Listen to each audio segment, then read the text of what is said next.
जागृत महादेव भी कहते हैं। वैसे 12 ज्योतिर्लिंग हैं। सौराष्ट्रे सोमनाथम च श्रीशैले मल्लिकार्जुनम उज्जयिन्यां महाकालम ओंकारममलेश्वरम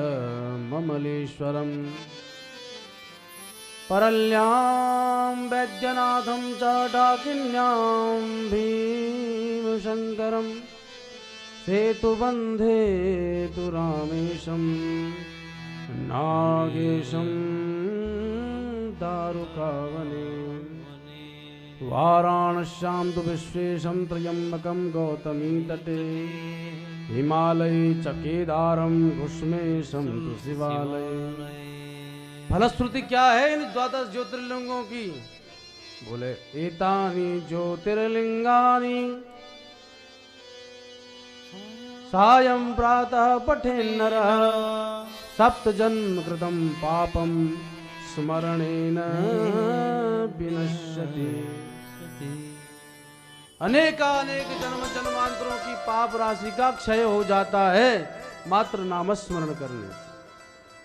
तो महादेव के 12 ज्योतिर्लिंग तो प्रसिद्ध हैं ही, लेकिन केदारनाथ को जागृत महादेव कहते हैं। जागृत हैं। किसी ने कहा इनका नाम जागृत क्यों रखा? बोले जागे रहते हैं। बोले उदाहरण से समझाओ। तो एक सच्ची घटना हम आपको सुनाते हैं। एक बार एक भक्त चला महादेव के दर्शन करने केदारनाथ जी, और जब निकला तो गौरी कुंड को पार करके गरुड़ चट्टी से होते हुए महादेव की उस पावन नगरी में पहुंचा। पर जैसे ही पहुंचा मंदिर के पास तो क्या देखा? शंख बज रहे हैं, मृदंग बज रहे हैं, घंटे घड़ियाल बज रहे हैं, वेद मंत्रों के द्वारा महादेव का पूजन हो रहा है। बड़ा प्रसन्न हो गया, चलो महादेव के दर्शन हुए, अब आनंद आएगा, महादेव का अभिषेक करूंगा। पर जैसे आगे बढ़ा तो क्या देखा? पुजारी जी कंडी पकड़ के वापस लौट रहे। अरे महाराज क्या कर रहे हो? बोले क्या कर रहे हो? मंदिर हो गया बंद। महाराज मैं तो बहुत दूर से आया हूं दर्शन करने। बोले अब तो बंद हो गया। तो महाराज कब खुलेगा? बोले 6 महीने बाद। 6 माहों परांत आना, तब जाके आपको महादेव के उस पिंडी के दर्शन होंगे। भक्त का हृदय टूट गया। इतनी दूर से आया, महादेव को मनाया, पर आकर के ये पाया कि महादेव हमको छोड़ के जा रहे हैं। क्या करूं? बोले पुजारी जी हमें तो दर्शन करने थे, बिना दर्शन के कैसे लौटूंगा? आप कृपा करके मंदिर खुलवाइए। तो वो भी बोले तुम कैसी बात कर रहे हो, जब मंदिर बंद हो गया अब थोड़े खुलेगा, ताला लग चुका है, अब तो मंदिर खुलेगा ही नहीं। बोले हमें तो दर्शन करना। तो बोले पड़े रहो, पर खुलेगा तो 6 महीने बाद। तो भक्त भी भक्त हैं, जब ठान लेते हैं ना तो भगवान को भी अपने नियम बदलने पड़ते। प्रबल प्रेम के पाले पर पड़कर प्रभु को नियम बदलते देखा। पुजारी जी सब निकल गए और अकेला वो महादेव की उस नगरी में बैठा रहा। ये आज की बात नहीं है, बहुत पुरानी बात है। उस समय इतने वहां पर कमरे वगैरह नहीं होते थे, मात्र महादेव का मंदिर और सन्यासी जोगी ही रहते थे। पर इस समय बस वही पड़ा रहा और कोई नहीं दिखाई पड़ा।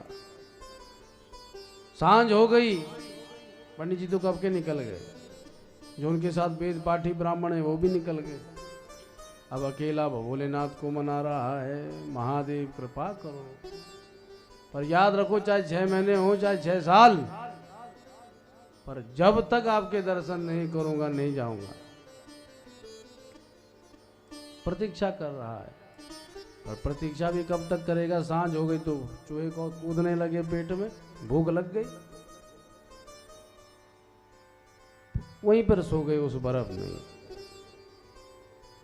जब भूख बहुत ज्यादा बढ़ गई, तड़पने लगे, तो रात्रि के ठीक 11-12 बजे कोई जटाधारी बाबा आया अरे तू यहाँ क्यों लेटा पड़ा है?